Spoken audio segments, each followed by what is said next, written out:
दूर खड़ा रैन गोरिया की हिम्मत देखकर दंग रह जाता है। गोरिया कोशिश करती है कि थाइम हाना से माफी मांगे, लेकिन थाइम अपनी वही घमंडी मुस्कान के साथ गोरिया की बात सुनता है और कहता है ठीक है, मैं माफी मांगता हूँ। फिर हाना की तरफ देखकर बोलता है तुम्हारी किस्मत अच्छी है कि तुम्हारे पास गोरिया जैसी दोस्त है। इतना कहकर F4 वहाँ से निकल जाता है, मगर तूफान अब शुरू हुआ था। अगले दिन गोरिया अपना लॉकर खोलती है और अंदर से उसे एक चमकता हुआ रेड कार्ड मिलता है। उसे देखकर उसके पैरों तले जमीन खिसक जाती है।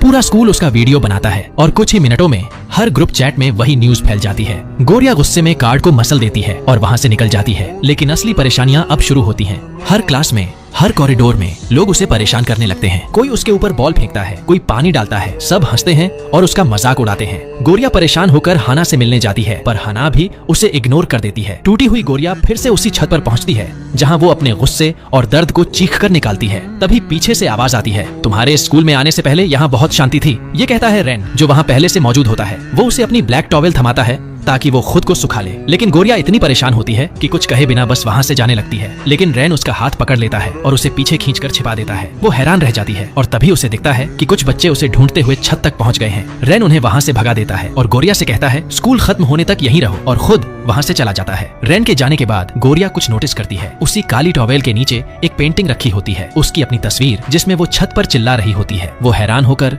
उसे देखती रह जाती है और रैन का ये रहस्यमयी इशारा उसके दिल में सवाल छोड़ जाता है। शाम होते ही स्कूल की छुट्टी होती है और गोरिया छिपते छिपाते लॉकर रूम में अपना सामान लेने जाती है। लेकिन वहाँ पहले से कुछ लड़के उसका इंतजार कर रहे होते हैं। वो उसे पकड़ लेते हैं, उसका मजाक उड़ाते हैं और यहाँ तक कि उसका वीडियो रिकॉर्ड करने लगते हैं। गोरिया बचने की कोशिश करती है, पर वो सब बहुत ताकतवर होते हैं। उसके कपड़े तक फट जाते हैं और वो पूरी तरह टूट जाती है। तभी वहाँ आता है रैन। वो गुस्से में उन सबको देखता है और बस एक बात कहता है, सब बाहर निकलो। उसके शब्दों में ऐसी ताकत होती है कि कोई भी उसका विरोध नहीं कर पाता। सब भाग जाते हैं। रैन गोरिया को एक कपड़ा देता है ताकि वो खुद को ढक सके। गोरिया जमीन पर बैठी रो रही होती है, आंसुओं से भीगी हुई। रैन उसे देखकर कहता है अब तुम जा सकती हो, कोई तुम्हें परेशान नहीं करेगा। लेकिन गोरिया डरते हुए कहती है मैं बाहर कैसे निकलूं? वो लोग वहीं इंतजार कर रहे होंगे। रैन कुछ नहीं कहता, बस जाकर फायर अलार्म ऑन कर देता है। पूरे स्कूल में सायरन बज उठता है। बच्चे घबराकर बाहर भागने लगते हैं और इसी अफरा तफरी में गोरिया वहाँ से निकल जाती है। घर पहुँचकर वह अपने कमरे में खुद को बंद कर लेती है। माँ दरवाजे पर आकर पूछती है क्या हुआ गोरिया, सब ठीक तो है? लेकिन गोरिया झूठ बोल देती है, मुझे थोड़ा बुखार है माँ। तभी उसके डैड कमरे में आते हैं, हाथ में एक जोड़ी नए शूज लेकर। गोरिया की आंखें चमक उठती हैं। वो मुस्कुरा देती है क्योंकि उसके पुराने जूते कब के फट चुके थे, लेकिन फिर भी